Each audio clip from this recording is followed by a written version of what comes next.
Very recently, I saw the Netflix... Oh, hey. How's it going? Bear with me where I'm trying something new here. Not quite sure how it's going to work out. But anyway, recently I saw the new Netflix movie, Nimona, and I loved it. I thought the art style was beautiful and the story was actually pretty interesting.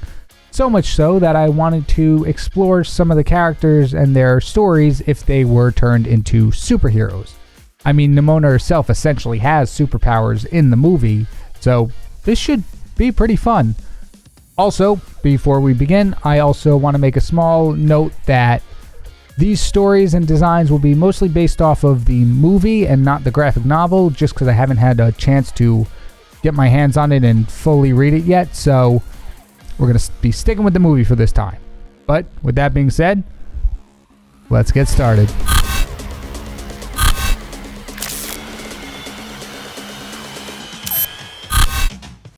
Nimona only wanted to be accepted, something that would have been a lot easier if she wasn't visibly different. When she was born, Nimona was able to change her form at will, turning into any animal she can think of, except any animal she transformed into would match her fiery pink hair, which made her stand out not just amongst other people, but amongst the animals as well. As she grew up, she had a hard time making friends, both human and animal. Animals would walk, swim, or fly away when they saw her bright pink form. As for people, well, they were much worse.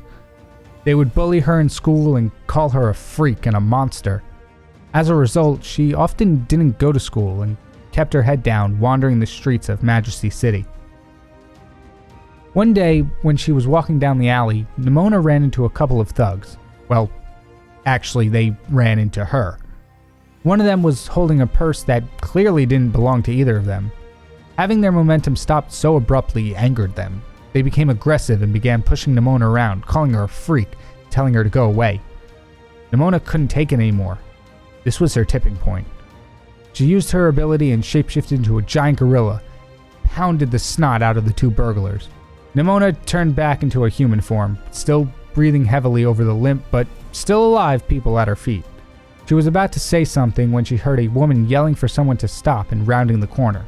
It was the owner of the purse that the two burglars had stolen. When she saw Nimona standing over the two unconscious thugs, she stopped dead in her tracks. She was super grateful to Nimona for stopping them and getting her bag back. As the lady was talking, something changed inside Nimona. Gone was the rage from the burglars' belittling words, replaced with a warm feeling and a sense of pride. Did this fuzzy feeling come from unleashing years of anger on the two people who berated her, or from the woman in front of her thanking her for her help? She didn't know, but she wanted to find out. She excused herself from the lady who was still profusely thanking her, grew a pair of wings, and flew out of the alleyway. She flew around the city for a little bit before finding a bar in town that was notorious for having quite violent members. She landed at the front door but didn't tuck her wings away. She wanted to be provoked this time. She needed to be, in order to figure out what she was feeling. She lifted her leg and transformed it into that of a horse, kicked down the door of the bar. All was silent as every head turned to look at her. Nimona made her way to the bar, trying her best to pretend not to notice the stares. She sat down and tried to order a soda, but the bartender ignored her. She tried a few more times only to be met with no answer. She was getting agitated, but she wasn't yet justified to start punching in faces. She slammed a bare fist on the bar, and this caught the attention of the bartender. He told her to get lost, that the bar didn't serve freaks. The bar erupted into laughter. A couple of well-built patrons got up and started grabbing Nimona, trying to toss her out the door. Just what she was waiting for. Nimona took her bare arm from before and swung it into the jaw of one of the people trying to grab her, initiating a full-scale bar fight with everyone against Nimona. She used a full range of animals to counter her adversaries, using a rhino and gorilla to throw everyone off when they tried to pile onto her, flying into the rafters as a bird only to dive bomb them one by one, and even transforming into a shark with legs and chasing around the remaining people. While terrorizing the bar felt good, Nimona knew it wasn't the same feeling that she felt earlier. Nimona was floating around near the ceiling with a pair of wings, holding the bartender, about to drag him across the bar when she stopped. She gently floated to the ground, let go of the bartender, and walked out of the broken door. Looking for fights wasn't going to change the way people saw her, but maybe helping people in their time of need would. Now, Nimona was the first character I did, and I really like how she turned out. I had a much more defined idea for her than the next one you'll see, only because she had superpowers, or a semblance of superpowers, built into her character already. And I love the idea of her being mid-transformation with the bear arm and just going out to punch somebody. It wound up being very similar to the bar scene that I wrote, just without the superhero costume, and that wasn't planned. It's just how it worked out. And I really liked it. And after the screen recording, I changed up a few things. I fixed the anatomy of the torso a bit, and I gave her red fiery eyes like she has in the movie at some points, just because that's how style of the movie worked out, and I thought it was really cool. And also I gave her the rock hands because it's metal. That wasn't a good impression. Anyway, I hope you enjoy Nimona as a superhero.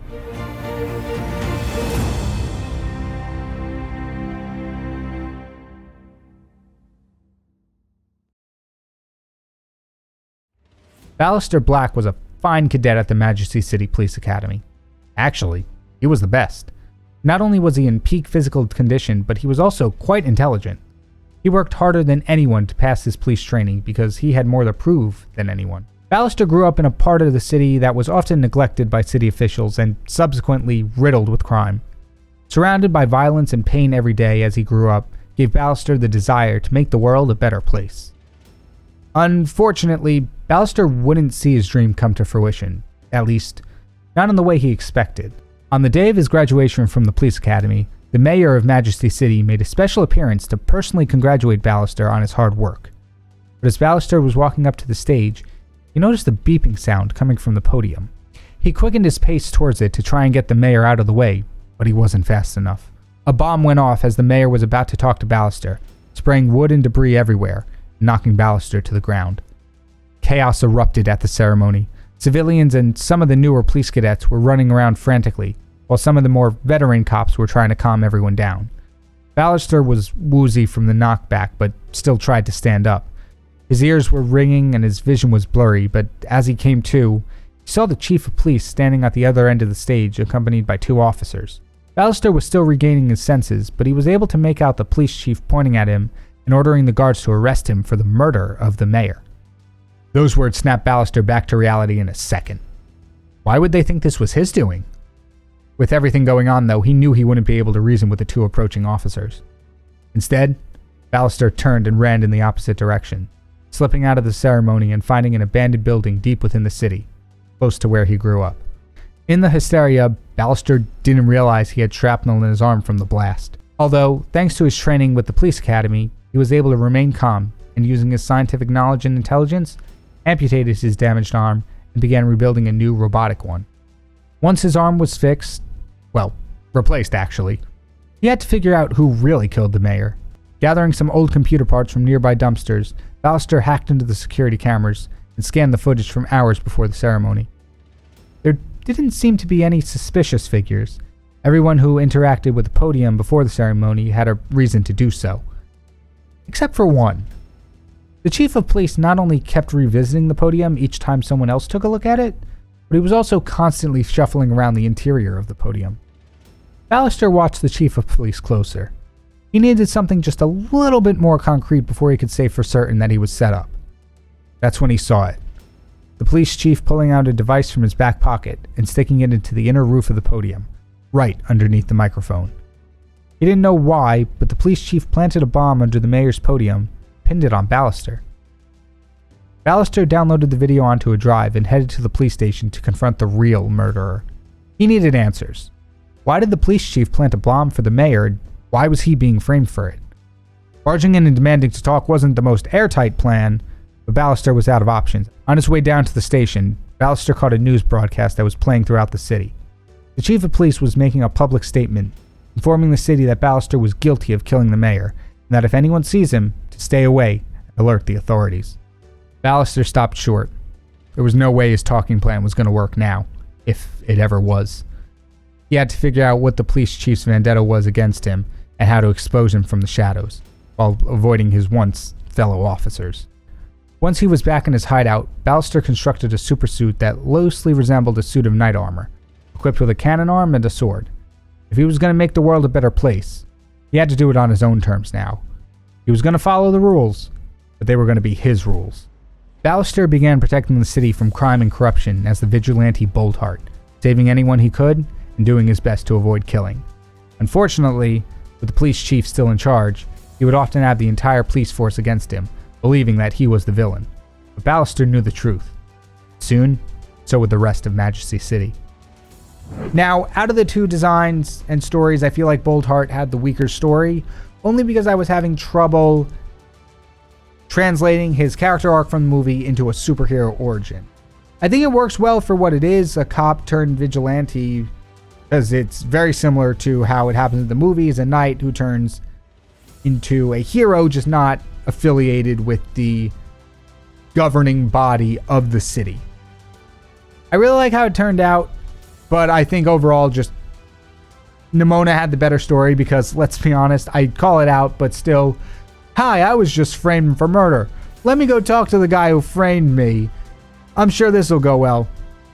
Not the greatest plan, but I wanted to incorporate, first off, spoiler alert, I wanted to incorporate Ballister's character arc where he's like, oh, I was framed for something by the institution, but this is the, without this, there's no peace, to, yeah, these guys suck. We need a new change in this world. And I wanted to incorporate that into his character because that's a big point of Ballister in the movie. But anyway, here's Ballister as a Iron Man-like superhero.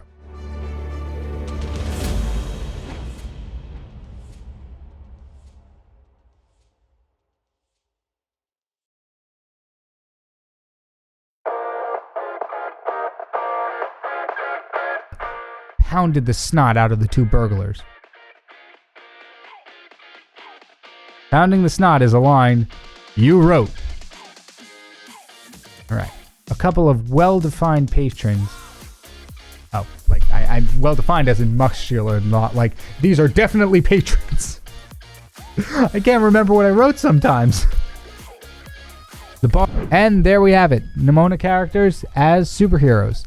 I really liked how it turned out. I feel Boldheart turned a little bit more sci-fi than what I was planning for. I planned to go something Iron Man-esque, which it gets there, but just a little too much high-tech for me.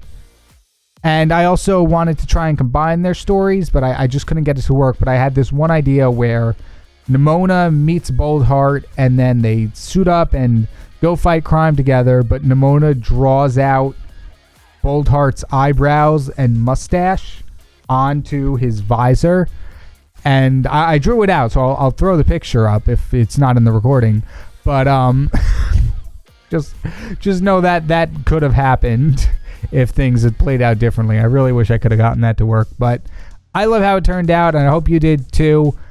Thank you all so much for watching. If you want to see more digital painting, you can see what happens if Little Red Riding Hood was an action story. That's up here, and then there's a whole bunch of other digital painting stuff that I'll put a playlist to.